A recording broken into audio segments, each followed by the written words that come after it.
আসসালামু আলাইকুম। কি অবস্থা, সবাই কেমন আছেন? আশা করি সবাই ভালো আছেন। একটা বিষয় দেখেন যে আমরা সবসময় বলি যে পানি এবং কারেন্ট দুটো হচ্ছে আসলে ভিন্ন একটা জিনিস, এবং দুইটা হচ্ছে দা কুমড়োর মতো।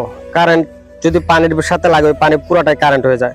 এখান থেকে এই দেশের সিস্টেমটা প্রত্যেকটা গাছের গোড়ায় গোড়ায় এরকম পানির লাইন দেওয়া আছে, এবং সেই লাইনগুলা পাইপের মধ্যে দেওয়া আছে, এবং প্রত্যেকটা গাছের গোড়ায় আবার মনে করেন যে এরকম লাইটিংও করা আছে। এটা কি লাইটিং? এর চেয়ে সুন্দর একটা লাইটিং, সেটা হলে রাত্রে হলে আমি আপনাদেরকে দেখাতে পারতাম, তবে দিনের কারণে দেখানো যাইতেছে না। দেখেন এই যে লাইটিং সিস্টেম করে রাখছে, এই যে হচ্ছে পানির লাইন, পানির লাইনের পাশে আবার কিন্তু ইলেকট্রিক্যাল বক্সও আছে।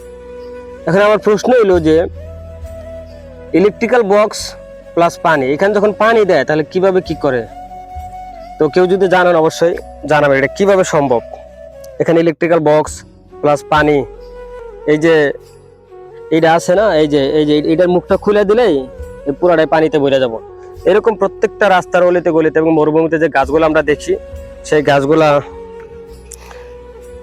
এরকম রাস্তার অলিতে গলিতে আমরা যে গাছগুলা দেখি না, গাছগুলা সতেজ থাকে, বা মরুভূমিতে গাছগুলো সতেজ থাকে। প্রত্যেকটা গাছের আসলে গোড়া বা মাটির নিচ যেরকম পানির লাইন বা ইলেকট্রিক্যাল লাইন টানা আছে, যেখানে আসলে ইলেকট্রিক্যাল লাইনগুলো এই জন্য রাখে, এটা রাত্রে এটা শৌখিন বা দেখতে অনেক চমৎকার লাগবে লাইট নিলে, এই জন্য আর কি। তো আমার প্রশ্ন হচ্ছে যে এই যে ইলেকট্রিক্যাল যে লাইনটা আছে, এটির ভিতরে কোনো সমস্যা হয় না? দেখেন কত উন্নত প্রযুক্তি। ওখানে যে বক্সটা দেওয়া আছে, বক্সটার ভিতরে সম্ভবত ওয়াটার প্রুফ দেওয়া আছে। আর যে কেবলগুলো আছে, কেবলগুলো হচ্ছে অনেক হাই কোয়ালিটি এবং উন্নত মানের।